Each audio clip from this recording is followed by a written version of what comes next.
اس محال میں، اس معاشرے میں ہم کس طرح ایمان اور یقین اور ایمان ساتھ لے کر مریں گے؟ ہزاروں نہیں، لاکھوں کو مرتے وقت کلمہ نصیب نہیں. قسم دے کر پوچھو، ماں مر رہی ہے کلمہ منہ سے نہ نکلا، باپ مر گیا منہ سے کلمہ نہیں نکلا، بیگم صاحبہ چل بسی منہ سے کلمہ نہیں نکلا. ہزاروں چلے گئے اور اپنے جانے کا پھر بھی یقین نہ آیا. تم نے کبھی سوچا تک نہیں، خیال تک نہیں کیا. ارشاد فرمایا مدنی کریم صلی اللہ تعالی علیہ وسلم نے لوگوں ابو ہریرہ رضی اللہ تعالیٰ عنہ سے پوچھا تو کیوں رویا؟ عرض کرنے لگا میرے آقا اتنی کمزوری کبھی نہ دیکھی، اتنی ضعیفی کبھی نہ دیکھی، اتنی ناتوانی کبھی نہیں دیکھی. چہرہ انور بالکل کمزور ہو گیا. آپ نے ٹھنڈا سانس لے کر فرمایا ابو ہریرہ تجھے معلوم نہیں موت بالکل قریب آ گئی، بالکل قریب آ گئی موت.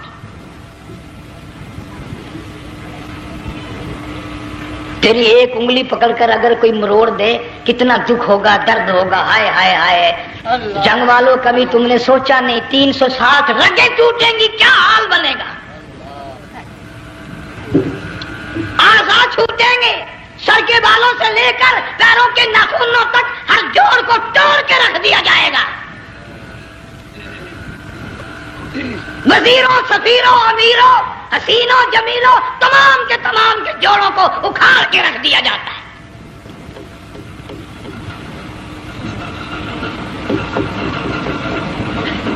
پروگرام تک نہیں مرد عورتوں کا کہ یہ دنیا کسی کی نہ بنی، قبر میں آخر جانا ہی جانا ہے. علماء کرام نے لکھا ہے کہ حضرت عیسیٰ علیہ السلام کے پاس لوگ آئے اور کہنے لگے نئی نئی قبروں سے مردے زندہ کر کے دکھاتے ہو، آؤ ہم ایک پرانی قبر پہ لے کے چلتے ہیں، مردہ زندہ کر کے دکھاؤ. عیسیٰ علیہ السلام تشریف لے گئے. فرمایا کم باذن اللہ. ایک نوجوان زندہ ہو کر قبر سے نکل کر سامنے آ کر کھڑا ہو گیا. عیسیٰ علیہ السلام نے پوچھا تو کون ہے؟ وہ کہنے لگا میرا نام سام ہے، میں حضرت نوح علیہ السلام کا بیٹا ہوں. تو پیغمبر کا دماغ تو پیغمبر کا ہوتا ہے نا. فرمایا تجھے تو بڑا عرصہ قبر میں گزر گیا، کتنے ہزار سال قبر میں گزر گئے؟ کہ جی ہاں. عیسیٰ علیہ السلام نے فرمایا یار ملاقات تو اللہ نے کرائی دی، قبر کا کچھ حال تو بتا کیا بنتی ہے، قبر کا کچھ ماحول بتا، قبر کی خبر بتا. علماء کرام نے لکھا وہ نوجوان رونے لگا اور کہنے لگا عیسیٰ علیہ السلام تو قبر کی خبر پوچھتا ہے، قبر کا حال پوچھتا ہے، قبر کا ماحول پوچھتا ہے، قبر کا معاملہ مجھ سے پوچھتے ہو، آپ مجھ سے پہلے یہ کیوں نہیں پوچھتے کہ موت کا جھٹکا کتنا شدید ہے؟ نوجوان رو کے کہنے لگا عیسیٰ علیہ السلام کتنے ہزار سال میری موت کو گزر گئے پر مالک کائنات کی قسم آج تک میرا منہ کڑوا ہے.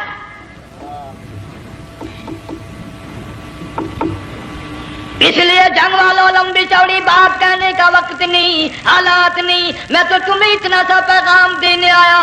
کھانے پینے کا زمانہ ہے، میں جانتا ہوں تم کیلے کھاتے ہو، تمہیں کیلے کا ذائقہ معلوم ہے، امرود کا ذائقہ تم کو معلوم ہے، انار کا ذائقہ تمہیں معلوم ہے، انگور کا ذائقہ معلوم ہے، انناس کا ذائقہ معلوم ہے، آم کا ذائقہ معلوم ہے، ہزاروں پھلوں کے ذائقے تمہیں معلوم ہے، ہزاروں مٹھائیوں کے ذائقے تمہیں معلوم ہے، ہزاروں بیکری کی چیزوں کے ذائقے تمہیں معلوم ہے، ہزاروں شربتوں کے ذائقے معلوم ہے. پر تم نے جنگ والوں کبھی بھی قبرستان میں جا کر قبر والوں سے یہ نہیں پوچھا او قبر والوں ذرا بتاؤ تو صحیح موت کا ذائقہ کیسا ہے؟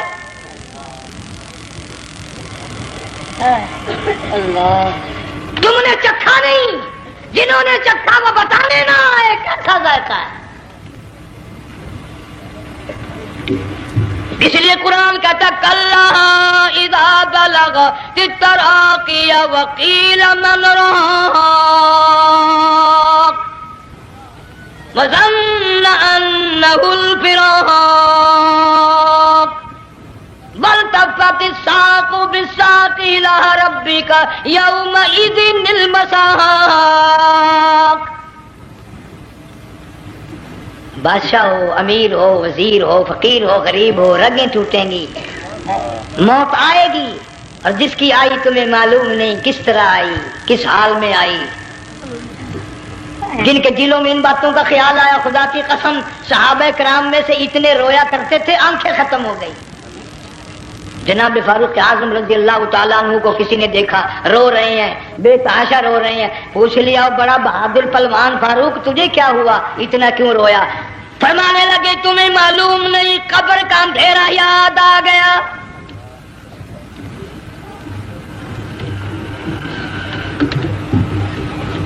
1,29,000 صحابہ کرام اس آخرت کے لیے قربانیاں دیتے آئے، اولاد کی قربانی دی، مال کی قربانی دی، جان کی قربانی دی، جو کرنا پڑا وہ کر گزرے، لیکن محمد عربی صلی اللہ علیہ وسلم کا دامن نہ چھوڑا۔ اسی لیے ہر سال اللہ پاک جل شانہ نے اس امت کو یہ موقع دیا کہ سنت خلیل پہ عمل کرتے کرتے قربانیوں کی یاد تازہ ہو جائے، قربانیوں کی یاد تازہ ہو جائے۔ قرآن کریم میں جا بجا ابراہیم علیہ السلام کا اللہ پاک نے ذکر خیر فرمایا، یوں فرمایا ہم نے ان کے بڑے امتحان کیے، بڑی آزمائش کی، وہ ساروں میں کامیاب ہوئے۔ تم ہر وقت اللہ سے یہ دعا کیا کرو اللہ ہمیں امتحان میں نہ ڈالے، آزمائش میں نہ ڈالے، ہم امتحان کے قابل نہیں۔ یہ ہمارے جو امتحان ہوتے ہیں ان میں نقل ماری جاتی ہے، تو اللہ امتحان لے گا تو نقل کیسے ماریں گے، کیسے کام چلے گا؟ جناب ابراہیم علیہ السلام کو اللہ پاک نے ہزاروں امتحان میں مبتلا کیا، ہزاروں آزمائشیں کی، فَأَتَمَّهُنْ سب میں کامیاب گیا، سب میں پاس نکلا۔ ایک آزمائش ایسی بھی آئی اللہ کی توحید کی وجہ سے، شرک کو مٹانے کی وجہ سے ابراہیم علیہ السلام کا سارا مصر فلسطین دشمن بن گیا، حضرت سارہ کو ساتھ لے کر چل دیے، ایک بیوی ساتھ ہے اکیلا دم میں۔ یہاں تو لوگ محلوں میں شہروں میں کہتے ہیں جی میں اکیلا ہی ہوں، میں کیا کروں؟ اگر خلیل کہتا کہ میں اکیلا ہوں تو آج قرآن میں اس کا ذکر خیر کیسے ہوتا؟ پرواہ نہ کی، وہ کہتا میرے لیے میرا اللہ کافی ہے۔ کون کہتا ہے میں اکیلا ہوں، میری ساتھ تو اللہ ہے۔ مصر سے گزرنے لگے، بادشاہ کے ملازموں نے بادشاہ کو جا کے بتایا بڑی خوبصورت عورت گزر رہی ہے تیرے حلقے سے، بہت بڑی خوبصورت عورت ہے۔ کہ ملازم پکڑ کے لے کے چلے تو عورت ساتھ حضرت سارہ رونے لگ گئی، خلیل میرا کیا بنے گا؟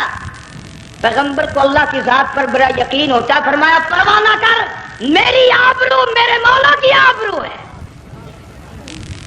چلے جا چلی جا، میری عزت کی حفاظت میرا اللہ کرے گا۔ فرمایا واللہ خیر حافظا وہو ارحم الراحمین،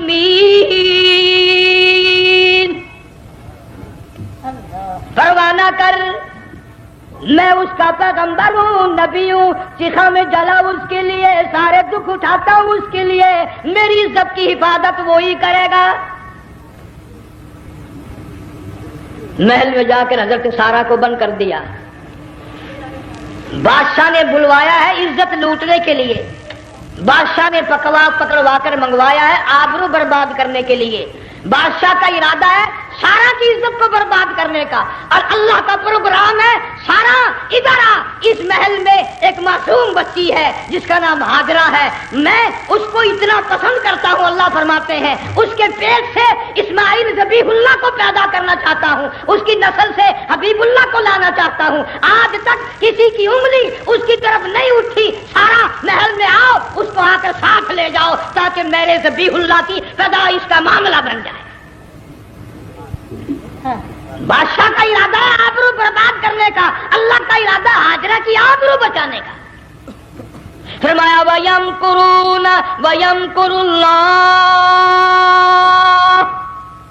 وَاللَّهُ خَيْرُ الْمَاكِرِينَ۔ اس نے بھی تدبیر بنائی، میں خدا نے بھی تدبیر بنائی۔ بادشاہ آیا حضرت سارہ کے قریب برائی کا ارادہ کر کے، مفسرین نے لکھا ہے حضرت سارہ نے فرمایا مجھے 2 رکعت نماز پڑھنے دے۔ یہاں سے پتہ چلا کوئی پاک دامن عورت کوئی نیک بیٹی اگر گنڈوں میں بدماشوں میں پھنس جائے، عزت بچانے کا طریقہ یہ ہے وضو کر کے اللہ کے سامنے نیت تو باندھ، تیری عزت کے لیے وہ فرشتے بھیجے گا۔ علماء کرام نے لکھا ہے کہ ایک جہاز سمندر میں چل رہا ہے، طوفان آیا، جہاز تختہ تختہ ہو گیا، کچھ لوگ غرق ہو گئے، ڈوب گئے، کچھ تختوں پہ بہ کر کے چلنے لگے۔ ایک عورت گود میں بچہ ہے، ایک حبشی نوجوان دوسرے تختے پہ بیٹھا ہوا جاتا ہے۔ اس نے عورت اکیلی دیکھ کر اپنا تختہ چھوڑ دیا اور بدماشی کے ارادے سے عورت کے تختے پہ آ بیٹھا۔ تم جنگ والے سوچ رہے ہوگے کہ ڈوبتے وقت بھی باز نہ آئے، یہ سیلاب آتے ہیں لوگ بدماشیوں سے باز آئے؟ ڈوب گئے مگر باز نہ آئے، بغیرتی لوگ کرتے ہی رہے۔ علماء کرام نے لکھا حبشی نوجوان نے عورت کا بچہ چھینا، سمندر میں پھینک دیا۔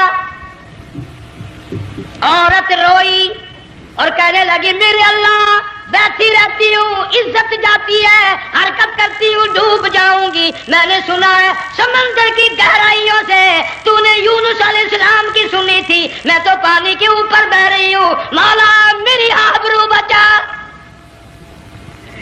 میرا ایمان بچا، میری عزت بچا، تیرے سوا میری سننے والا کوئی نہیں، لا الہ الا انت سبحانک انی کنت من الظالمین۔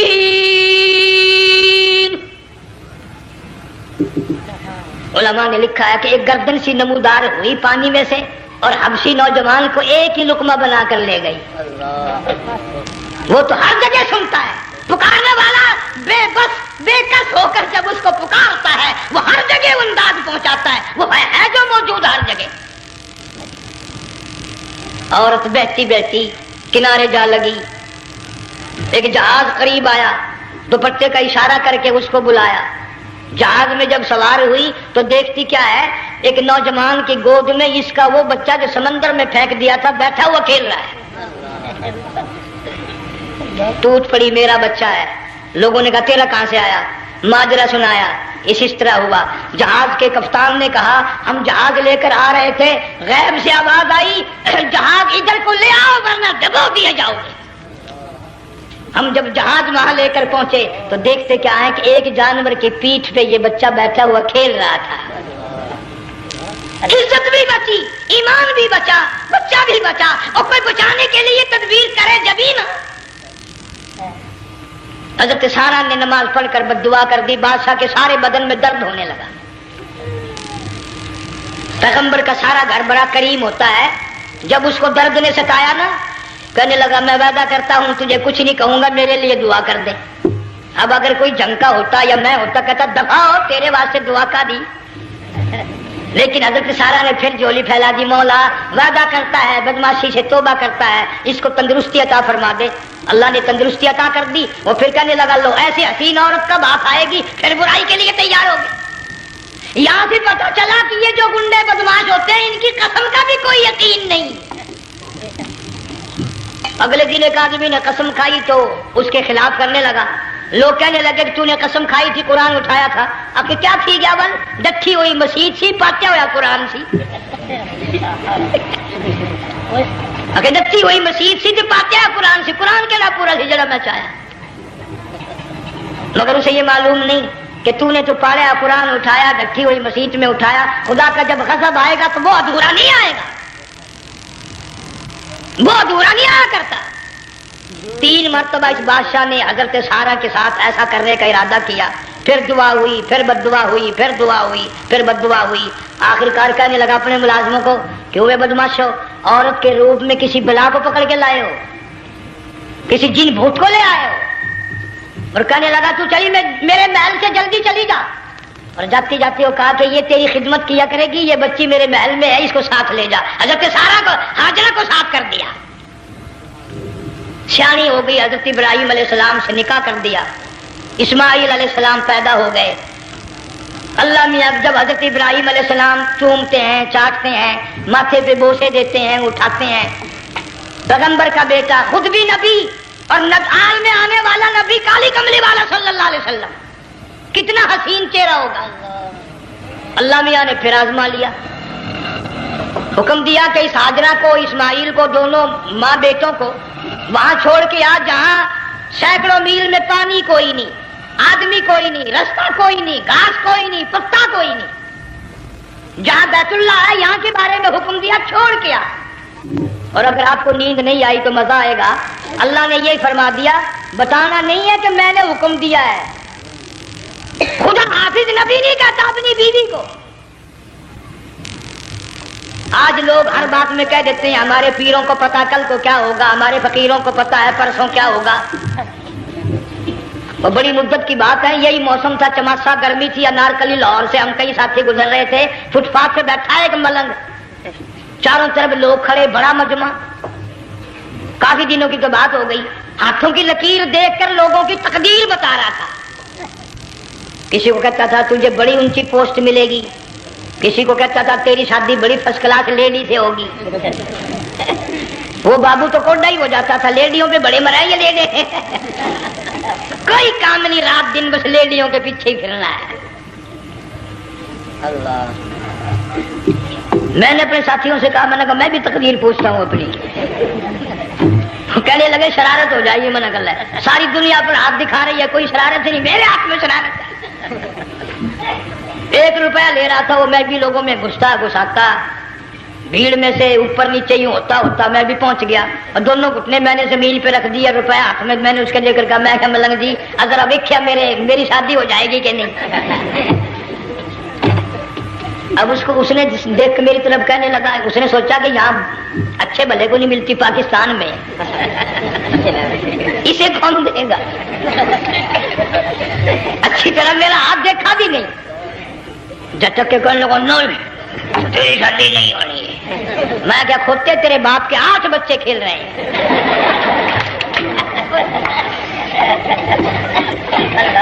یوں ہی عقیدے بگڑ جاتے ہیں لوگ. ہمارے پیر کو پتا، فقیر کو پتا، کسی کو پتا نہیں ہے، کوئی نہیں جانتا. فرمایا وما تدری نفس ماذا تکسب غدا، کوئی نہیں جانتا کل کیا ہو جائے گا. وما تدری نفس بأي أرض تموت، کوئی نہیں جانتا زمین کے کس ٹکڑے پہ موت آئے گی. ان اللہ علیم خبیر، ایک اللہ کی ذات جانتی ہے. حضرت ہاجرہ اسماعیل علیہ السلام کو چھوڑ کر چل دیے، نہ خدا حافظ کہا، نہ کوئی تسلی دی. تھوڑی سی کھجوریں، تھوڑا سا پانی، ختم ہو گیا. ابراہیم علیہ السلام جب دور نکل گئے تو حضرت ہاجرہ نے دیکھا یہ تو چلے گئے. کھڑی ہو کر آواز دی، اے میرے ابراہیم. مڑ کر نہیں دیکھتے. جنگ والوں، اللہ کا پیغمبر اللہ کی اجازت کے بغیر اپنی بیوی کی طرف نہیں دیکھتا، گھر والی کی طرف نظر اٹھا کر نہیں دیکھتا. ایک تم ہو، چٹی داڑھی، بڑھیپا، کالے برقعے والی نظر آ جائے نا، آگے بھاگ کر بڑے نہیں آتے ہیں. کہاں جانا چاہتی ہیں آپ؟ تیری ماں لگتی ہے، آپ چلی جائے تو یہ کیا ہوا؟ یہ کالے برقعے پہ مرتے مرتے مرتے مرتے مری گئے. ایسا عجیب تماشا. تو لاہور پلیٹ فارم پر پھر رہی تھی نا ایک لیڈی برقع اوڑے، آ گیا ایک لیڈا، کہنے لگا سیب والا پلاؤ، نگل لے آئے، نکبا ہوا، کام بن گیا. اس نے منپ لے آیا. تھوڑی دیر کے بعد کہنے لگا میرے خیال میں پھینٹا بھی ہو جائے. نگل لے آئے، نگا سبحان اللہ، پکا کام ہو گیا. اس نے منپ بھی پی لی، پھینٹا بھی ڈکار گئی. تھوڑی سی دیر کے بعد کہنے لگا سیب لے آؤ. وہ لے ہی آیا سیب. کیا آپ کے لیے میں سیب لایا ہوں، آپ کھائیں؟ کہنے لگی نہیں آپ کھائیں. اس نے سوچا اوہ میری بھی محبت ہو گئی ہے، سیب کھانے کے لیے مجھے بھی کہہ رہی ہے.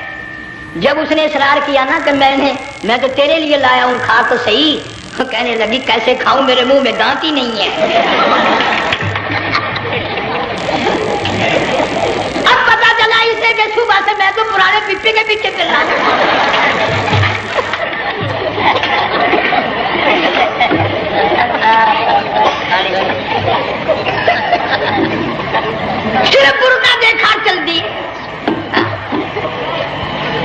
یہاں پیغمبر اپنی گھر والی کی طرف نہیں دیکھتا.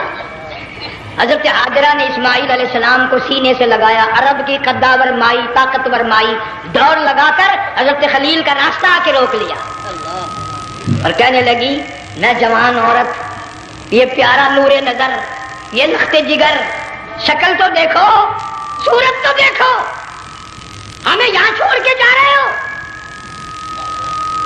اللہ کا پیغمبر بولتا نہیں. پتہ چلا پیغمبر اللہ کی اجازت کے بغیر سانس نہیں لیتا، آنکھ کا اشارہ نہیں کرتا. حضرت حاجرہ رونے لگ گئی، میرے خلیل، میری ابراہیم، میرا قصور بتاؤ، میرا جرم بتاؤ، میری خطا بتاؤ، میرا گناہ بتاؤ، معافی چاہوں گی، معذرت کروں گی. اس بچے کا کیا گناہ ہے اس میدان میں چھوڑ کے چلے ہو؟ بولتے نہیں ہیں، اللہ کی طرف سے بولنے کی اجازت نہیں ہے. حضرت حاجرہ نے خود ہی قیاس لگایا، سوچتی ہیں پیغمبر تو کسی پہ ظلم نہیں کرتا. وہ کہنے لگی خلیل کہیں اس رب کا حکم تو نہیں، کہیں اس اللہ کا یوں حکم تو نہیں. جنگ کے لوگوں اگر خلیل ہاں کہہ دیتا تو کیا حرج تھا؟ ہاں نہیں کہتا، اجازت نہیں، تاکہ حاجرہ کے یقین ایمان کا امتحان مکمل ہو. مفسرین نے لکھا ہے کہ حضرت ابراہیم علیہ السلام نے سر کا یوں اشارہ کیا، بس ذرا سا ہاں. پھر عورت کا ایمان دیکھ، یقین دیکھ، یہی نہ بیٹھی، دوڑ کے وہاں گئی ہے جہاں پہلے بٹھا کر آئے تھے اور کہنے لگی ابراہیم جاؤ، میں جانوں میرا رب جانے، پرواہ نہیں. راتیں آتی ہیں چلی جاتی ہیں، دن آتے ہیں گزر جاتے ہیں. تھوڑی سی کھجوریں تھی وہ ختم ہو گئی، پانی ختم ہو گیا، بھوک اور پیاس نے بے چین کر دیا. اسماعیل علیہ السلام کی اتنی لمبی زبان باہر نکلا. دو پتھر کھڑے کر کے اوپر ایک پتھر رکھ کر چھاؤں بنائی، اس کے نیچے لٹا دیا اور پھر چکر لگایا. کبھی صفا پہاڑی پہ چڑھتی ہے، کبھی مروہ پہاڑی پہ چڑھتی ہے، کبھی اترتی ہے اور ڈھلوان میں سے بھاگ کر چلتی ہے جب اپنا بچہ نظر نہیں آتا. سارے کہہ دو اللہ بڑا بے نیاز ہے، اللہ بڑا، زور سے کہو اللہ بڑا. کسی کے 500 سال کے سجدے رد، کسی کی ہزاروں سخاوت صدقات رد، کسی کی چال منظور، کسی کی رفتار منظور، کسی کی ٹور منظور. اور یوں فرمایا حاجرہ میری رحمت کی تلاش میں آج جو تو نے دوڑ لگائی ہے، یہ تیری چال ڈال رفتار ٹور ہمیں اتنی پسند آ گئی، اتنی پسند آ گئی کہ آج کے بعد خلیل اللہ کیوں نہ ہو، ذبیح اللہ کیوں نہ ہو، کلیم اللہ کیوں نہ ہو، روح اللہ کیوں نہ ہو، حبیب اللہ کیوں نہ ہو، صحابہ کرام کیوں نہ ہو، قطب ابدال غوث کیوں نہ ہو. میری حاجرہ مجھے اپنی کبریائی کی قسم جب تک وہ تیری چال چل کے نہ دکھائے گی حاجی کا لانے کا حقدار نہیں ہو سکتا. تیری رفتار اسے چلنی پڑے گی. فرمایا ان الصفا والمروہ من شعائر اللہ فمن حج البیت او اعتمر فلا جناح علیہ ان یطوف بہما ومن تطوع خیرا فإن اللہ شاکر علیم. 7ویں چکر میں آواز سی آئی، اب رو پڑی حضرت حاجرہ، کہنے لگی میرا بچہ اگر چل بسا میں پھر کیا کروں گی. سن لی میں نے آواز. آپ کی کیا دیکھتی ہے، اسماعیل علیہ السلام کی نرم و نازک ایڑیاں جس زمین پہ رگڑی گئی تھی وہاں سے چشمہ جاری کر دیا. حضرت حاجرہ نے پی لیا، بھوک بھی ختم ہو گئی، پیاس بھی ختم ہو گئی، بچے کو بھی پلایا. اللہ تعالیٰ نے خانہ کعبہ کی بنیاد ڈال دی، ایسے گھر کی بنیاد ڈالی. حضور صلی اللہ علیہ وسلم فرماتے ہیں 500 سال کی عبادت ایک طرف اور بیت اللہ پہ ایک نگاہ یوں ڈالنا ایک طرف. 500 سال کی عبادت کا وہ ثواب نہیں جو ایک نظر خانہ کعبہ پہ ڈالنے کا ثواب ہے. اور اللہ پاک یوں فرماتے ہیں کہ جو آنے والا حجر اسود کو بوسہ دیتا ہے، اللہ پاک یوں فرماتے ہیں میں سمجھتا ہوں میرا سجا ہاتھ پکڑ کر میرے بندے نے چوم لیا. جو غلاف کعبہ کو پکڑ کر مانگتا ہے، اللہ فرماتے ہیں میں یہ سمجھتا ہوں میرا دامن پکڑ کے مانگ لیا. جو مقام ملتزم پہ لپٹ کے مانگتا ہے، اللہ فرماتے ہیں میں سمجھتا ہوں میری چوکھٹ پہ پڑھ کے مانگ لیا. اور فرمایا لوگوں یہ جو آنے والے آئے ہیں یہ رشتہ داروں کے مہمان نہیں، عزیزوں کے مہمان نہیں، دوستوں کے مہمان نہیں، میں خدا میزبان ہوں، یہ میرے مہمان ہیں. آج ان کی دعاؤں پہ آمین کہو. فرشتوں کو حکم ہوتا ہے ان سے مسافے کرو. مگر اللہ تعالیٰ سب کو توفیق دے کہ حج مکمل کر کے آئیں اور سب کا حج قبول فرمائے. میرے علاقے میں کئی سالوں کی بات ہے پرانی، جب کوئی حاجی تھا، ایک آدمی حج کر کے آیا. میں دوپہر کو اس کو ملنے گیا تو زور کی نماز کا وقت آیا، میں اٹھ کے چلا گیا نماز پڑھنے. پھر عصر کی نماز کا وقت آیا، میں اٹھا اور نماز پڑھ کے آ گیا. میں نے اس حاجی کے لڑکے سے پوچھا، میں نے کہا حاجی صاحب نے نماز یہیں پڑھی؟ تو کہنے لگا جی ابھی شروع نہیں کی، سفر کے تھکے ہوئے ہیں نا، 2-4 دن کے بعد شروع کریں گے. شکر ہے پہلے لوگ جھوٹ نہیں بولنا کرتے تھے. ہاں آج کل کا ہوتا ہے نا تو وہ کہہ دیتا ہے جی یہ تو کئی وقت کی کچھی پڑھ کر بیٹھے ہیں. تو پھر مولوی تھا نا، میں بیٹھ گیا حاجی کے پاس. باتوں میں اس کو لے آیا یہیں. میں نے کہا حاجی صاحب نماز نہیں پڑھی؟ کہنے لگا آپ ہی لوگوں سے سنا ہے کہ بیت اللہ میں جو ایک نماز پڑھے 1,00,000 کا ثواب ملتا ہے، مسجد نبی میں جو ایک نماز پڑھے 50,000 کا ثواب ملتا ہے. 4 مہینے پڑھ کے آیا، وہ حساب لگا لو.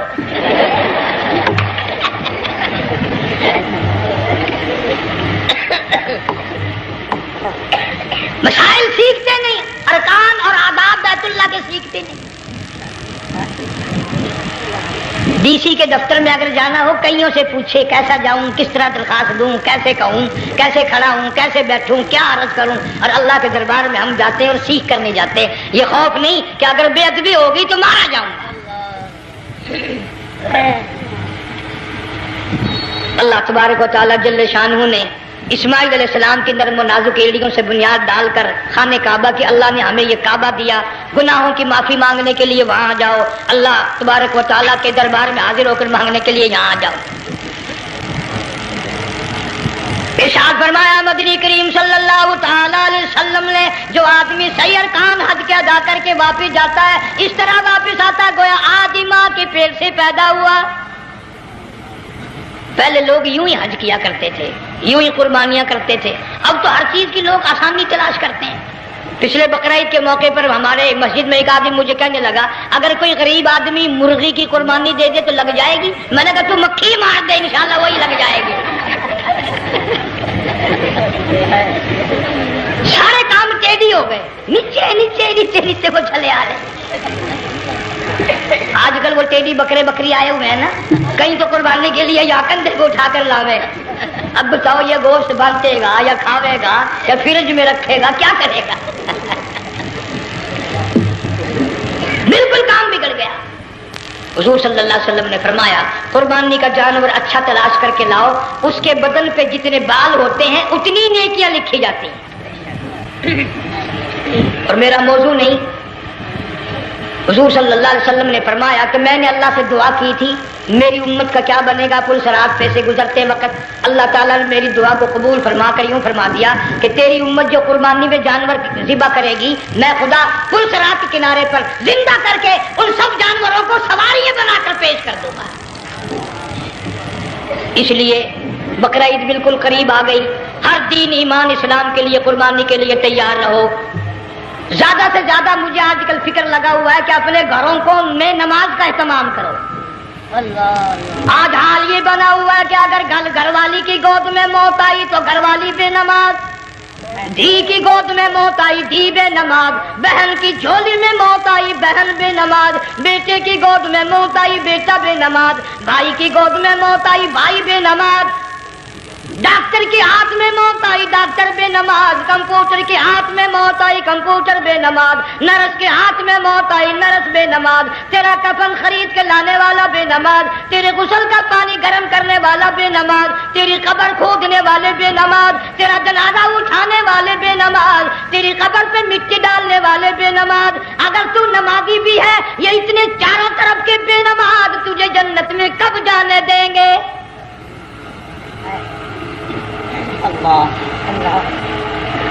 اس بچی کا فکر کیوں نہیں کرتا؟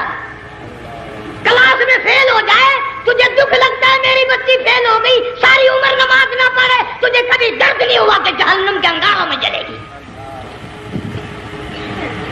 بیوی ایک دن تیرا کہنا نہ مانے آگ لگ جاتی ہے، ساری عمر نماز نہ پڑھے بے ایمان تجھے کبھی آگ نہیں لگی. اس گھر سے تیرا جنازہ نکلے گا، اس گھر سے تیری میت اٹھے گی جس گھر میں تو نے سارے بے نماز پیدا کر رکھے ہیں، سارے بے نماز اکٹھے کر رکھے ہیں، کس طرح ایمان کلمہ ساتھ لے کر جائے گا؟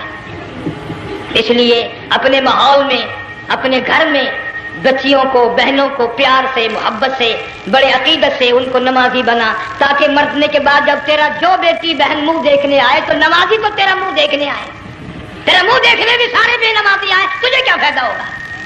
اللہ سبحانہ و تعالی ہم سب کو ہمارے گھر کے ماحول کو نمازی بنائے۔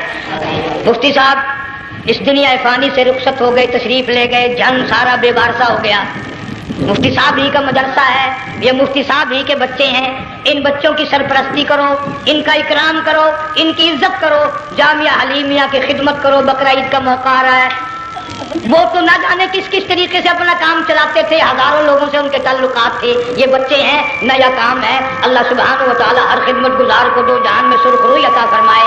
بڑی اچھی اچھی کیسٹیں آپ کو یہاں سامنے سے ملیں گی اپنے گھر کا ماحول بنانے کے لیے۔ پیغمبر کی دعا سے پہلے نہ اٹھا کرو بھائی، ہائے ہائے، کوئی دنیا کا دین کا جس کو کوئی اللہ سے حاجت ہو بیٹھ جائے ایک منٹ کے لیے، درود شریف پڑھ کے دعا مانگو، اللہم صلی وسلم وبارک علی سیدنا و مولانا محمد وعلی آل سیدنا و مولانا محمد وبارک وسلم۔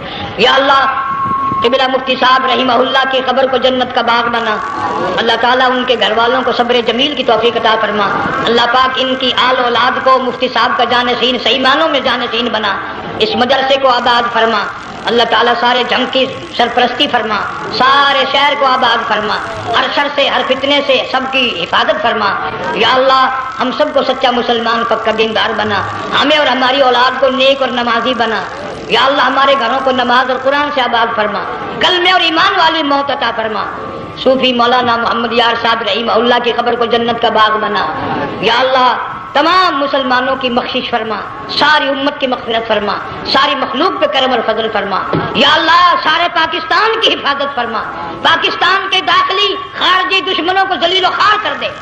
یا اللہ ہم سب کو یقین ایمان اپنے اندر پیدا کرنے کی توفیق عطا فرما، ظالم کے ظلم سے بچا، شریر کی شرارت سے بچا، مولا حاسدوں کے حسد سے بچا، فتنہ پردازوں سے ہم سب کی حفاظت فرما، بے اولاد کو اولاد عطا فرما، جن کے پاس بچیاں ہیں اللہ تعالیٰ نرینہ اولاد عطا فرما۔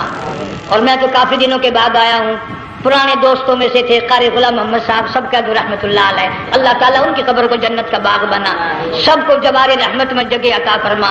ہمارے بڑے بزرگ قبلہ درخواستی صاحب مدذلو یا اور جتنے بھی بیمار ہیں اللہ پاک صحت کاملہ عطا فرما۔ مجھے بھی پیر غلام حبیب صاحب اللہ تعالیٰ ان کو بھی صحت کاملہ عطا فرما، اور میں گناہ گار بھی اب تو سارا سال گزر گیا، اکثر بیماری رہتا ہوں، اللہ تعالیٰ صحت کاملہ عطا فرما، موت آئے تو کلمے اور ایمان والی موت عطا فرما۔ یا اللہ دو جہان کی سعادت عطا فرما، دو جہان کی ذلت اور رسوائی سے ہم سب کی حفاظت فرما، سب کے کاروبار میں روزی رزق میں خیر و برکت عطا فرما، جس کے ذمہ قرضہ ہو ادا کرنے کی صورتیں پیدا فرما، ہر پریشان حال کی پریشانی کو دور فرما، مشکلوں کو آسان فرما، تلخیوں کو راحتوں سے تبدیل فرما۔ یا اللہ مفتی صاحب کے بچوں کو صحیح معنوں میں مفتی صاحب کا جانشین بنا، جامعہ حلیمیہ کو قیامت تک کے لیے قرآن سنت کا مرکز بنا۔ ربنا تقبل منا انک انت السمیع۔ افغانستان کے مجاہدین کو ہمیشہ ہمیشہ کے لیے کامیاب فرما، جتنے لاکھوں طالب علم اللہ والے شہید ہو گئے سب کے درجوں کو بلند فرما، افغانستان کے سارے مجاہدین کو اللہ تعالیٰ کامیاب فرما۔ روسی، امریکی، یہودی، مرزائی، عیسائی یہ جتنے منصوبے بنا کر مسلمانوں کو تباہ کر رہے ہیں یا اللہ ان سب منصوبوں کو برباد کر دے، ان کے تمام منصوبوں کو خاتمے ملا دے۔ صلی اللہ علیہ حبیبہ محمد